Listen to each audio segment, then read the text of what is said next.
ഛത്തീസ്ഗഡിൽ വൻ മാവോയിസ്റ്റ് വേട്ട.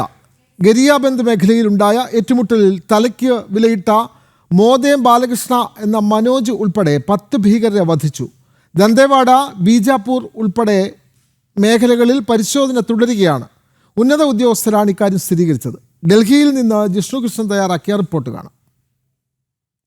ഛത്തീസ്ഗഡിൽ മാവോയിസ്റ്റ് വിരുദ്ധ പോരാട്ടം ശക്തമാക്കുകയാണ് സുരക്ഷാ സേന. ഇന്ന് രാവിലെ ദന്തേവാഡ മേഖലയിൽ മാവോയിസ്റ്റ് ഭീകരർ നടത്തിയ IED സ്ഫോടനത്തിൽ 2 ജവാന്മാർക്ക് പരിക്കേറ്റിരുന്നു. തുടർന്ന് ഛത്തീസ്ഗഡിൽ മാവോയിസ്റ്റ് സാന്നിധ്യമുള്ള മേഖലകളിലെല്ലാം തന്നെ CRPFന്റെ കോബ്ര യൂണിറ്റും കൂടാതെ സംസ്ഥാന പോലീസിന്റെ സ്പെഷ്യൽ സ്ക്വാഡും പ്രത്യേക പരിശോധന ആരംഭിച്ചു. ആ പരിശോധനയ്ക്കിടയിലാണ് ഗരിയാബന്ദ് മേഖലയിൽ ഭീകരർ സുരക്ഷാ സേനയ്ക്ക് നേരെ വെടിയുതിർത്തത്. തുടർന്ന് മണിക്കൂറുകൾ നീണ്ട അതിശക്തമായിട്ടുള്ള വെടിവെപ്പ് നടന്നു എന്നുള്ളതാണ് ഉന്നത ഉദ്യോഗസ്ഥർ അറിയിച്ചത്. ഈ വെടിവെപ്പിലാണ് സർക്കാർ തലയ്ക്ക് വിലയിട്ടിട്ടുള്ള മാവോയിസ്റ്റ് കേന്ദ്ര കമ്മിറ്റി അംഗം ബാലകൃഷ്ണ എന്ന മനോജ് ഉൾപ്പെടെ 10 ഭീകരരെ സുരക്ഷാ സേന വധിച്ചിട്ടുള്ളത്. ഗരിയാബന്ദ് മേഖലയിൽ അവിടെ വനമേഖലയിലാണ് ഏറ്റുമുട്ടൽ ഉണ്ടായിട്ടുള്ളത്. ഇപ്പോഴും മേഖലയിൽ പരിശോധന തുടരുകയാണ്. കൂടുതൽ സേനാവിന്യാസം നടത്തിയിട്ടുണ്ട്.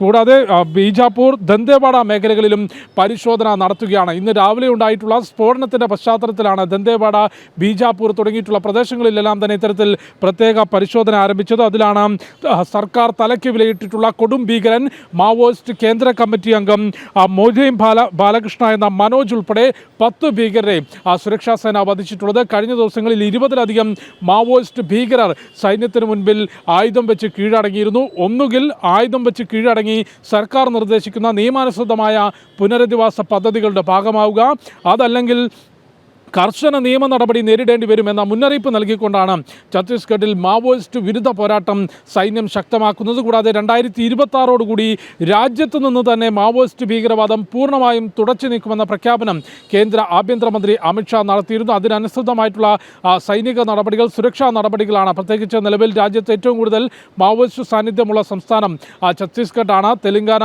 ഛത്തീസ്ഗഡ് വനമേഖലയിലും ഇപ്പോഴും മാവോയിസ്റ്റ് സാന്നിധ്യമുണ്ട്. ഇവിടങ്ങളിലെല്ലാം തന്നെ പരിശോധന തുടരുകയാണ്. ആ മാവോയിസ്റ്റ് വിരുദ്ധ പോരാട്ടങ്ങളിലെ വലിയ വിജയം തന്നെയാണ് ഇന്ന് മാവോയിസ്റ്റ് കേന്ദ്ര കമ്മിറ്റി അംഗം ഉൾപ്പെടെ 10 ഭീകരരെയാണ് സുരക്ഷാ സേന വധിച്ചിട്ടുള്ളത്. ഗരിയാബന്ദ് മേഖലയിൽ ഇപ്പോഴും പരിശോധന തുടരുകയാണ്. കൂടാതെ ഈ ഏറ്റുമുട്ടലിന്റെ പശ്ചാത്തലത്തിൽ ഛത്തീസ്ഗഡിൽ മാവോയിസ്റ്റ് സാന്നിധ്യമുള്ള പ്രദേശങ്ങളിലും സുരക്ഷാ ക്രമീകരണങ്ങളും പരിശോധനയും ശക്തമാക്കിയിട്ടുണ്ട്.